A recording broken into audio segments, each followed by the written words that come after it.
Gains are slowing down the more and more advanced you become, to the point where you are only hitting plateaus. But is there a way to still progress? And what to do when these so-called plateaus come up? If you ask someone what is the most important thing to still progress as an advanced lifter, from periodization, as in changing up your rep ranges, volume, as in doing more sets, exercise selection, and priority principle, as in doing an exercise first, so you're hitting the targeted muscle first in your training. Even right now, you can leave your answer, but most of you will say that it's volume. And they are completely wrong. And that's also the reason why they can't progress. There is always this meta-analysis where people refer to, as in they had untrained individuals using 6 to 90 second rest period for 15 to 20 sets, and they grew more. Here is the issue. You're not untrained, you're not using catabolic rest periods, and your volume, that has to come down. As an advance, your biggest problems are plateaus.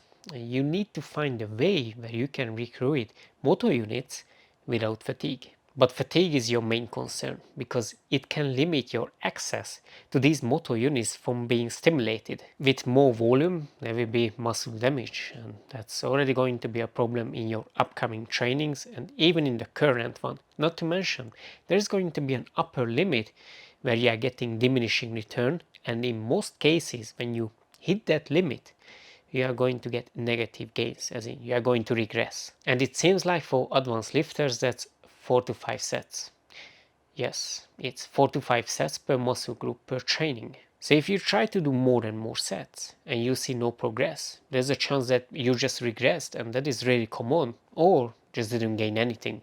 The most important variable for building muscle as an advanced gym bro or gym girl is going to be exercise selection and priority principle. And of course your execution, but we're not going to touch on that today. Hit a plateau with your biceps curl, do preacher curl.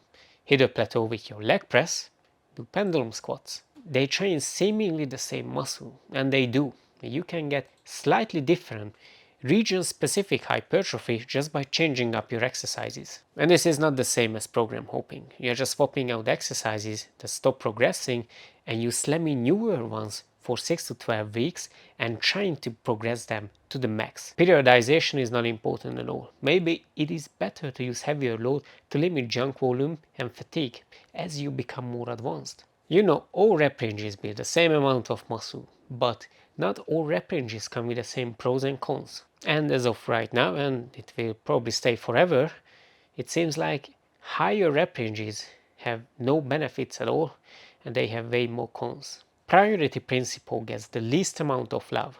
How many times you hear people saying that on a push-pull leg split, your arms are lagging behind because the split is bad or it is just wrong?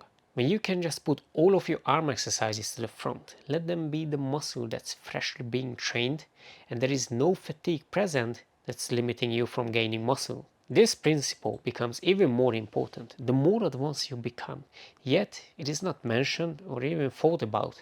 Before you increase your volume as an attempt to overcome your plateaus, stop and think about what is actually growing your muscles.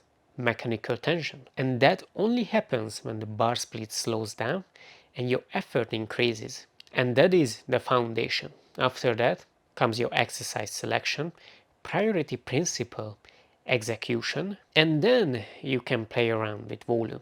But for 90% of the people, it will have to go down. Talk to you in the next one.